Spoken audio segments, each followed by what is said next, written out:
Procrastination can be a good thing. Are you surprised? Stick around and learn how. Hi, this is Frank Buck, and this is the place to be if you want to get organized and make it look easy. Last week, we brought you Procrastination and the Three Bears. Procrastination is the art of putting things off, and it's usually viewed as a negative. Well, we looked at the opposite, a phenomenon that we could call precrastination.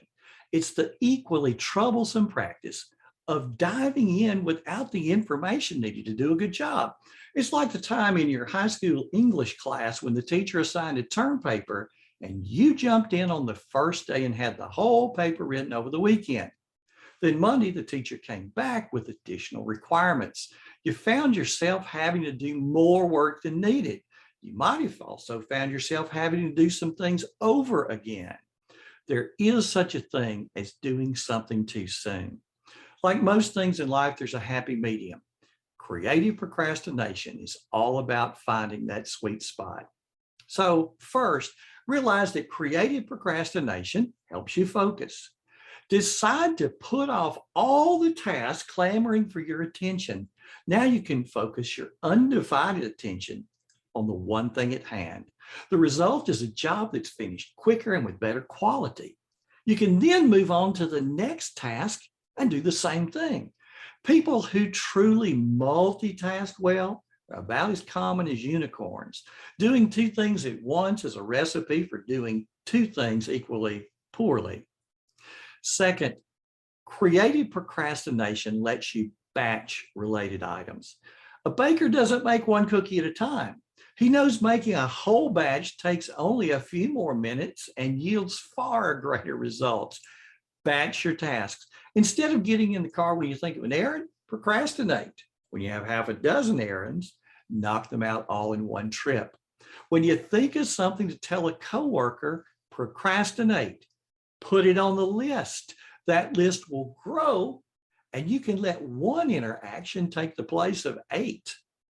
Third, creative procrastination lets your ideas mature. Your brain has something called the reticular activating system.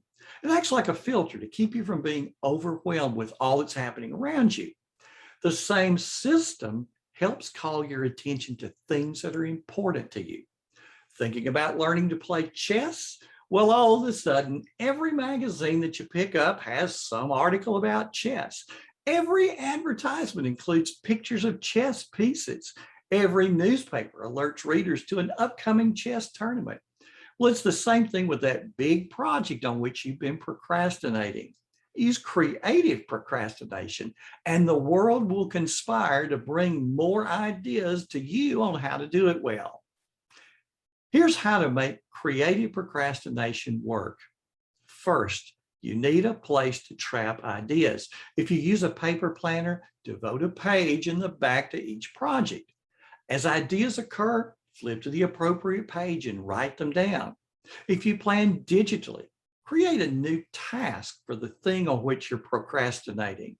When you have something to add, search for that task and add the details in the note section of that task. You can also use a tool such as Evernote. Create a note for the project. Return to that note each time you have something to add. But you need to have a trigger that's going to cause you to take action at the right time. So link the note to a task list. Every note in Evernote has its own internal link. Copy it. Create the task. Give the task a due date. Paste the Evernote link into that task. Now you can forget about it. When the day arrives, you see the task and you see the link that takes you to the supporting material. Second, don't let promising ideas slip away. Throw them in your system as soon as they occur to you. Don't write them down so you won't forget. Write them down so you can forget. Let the planner or smartphone handle the mechanics of remembering and reminding. Leave your brain free to think, plan, and create. Finally, know when the time is right.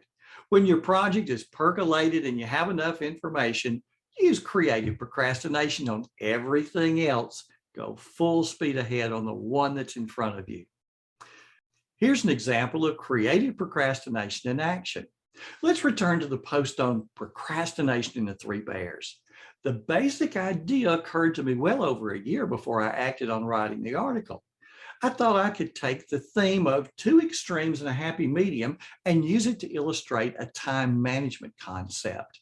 I procrastinated. When I noticed there was a Fight Procrastination Day on the list of upcoming national celebrations, the time just seemed right to turn the idea into a blog post. I wrote the article and published it to coincide with that event. Some people do things too late. Some people do things too soon. With creative procrastination, you'll be the one who does things just right. Thanks for stopping by. And if you like this video, give it a thumbs up and take a look at these two videos right over here and subscribe to the channel for more videos. This has been Frank Buck, helping you get organized and make it look easy.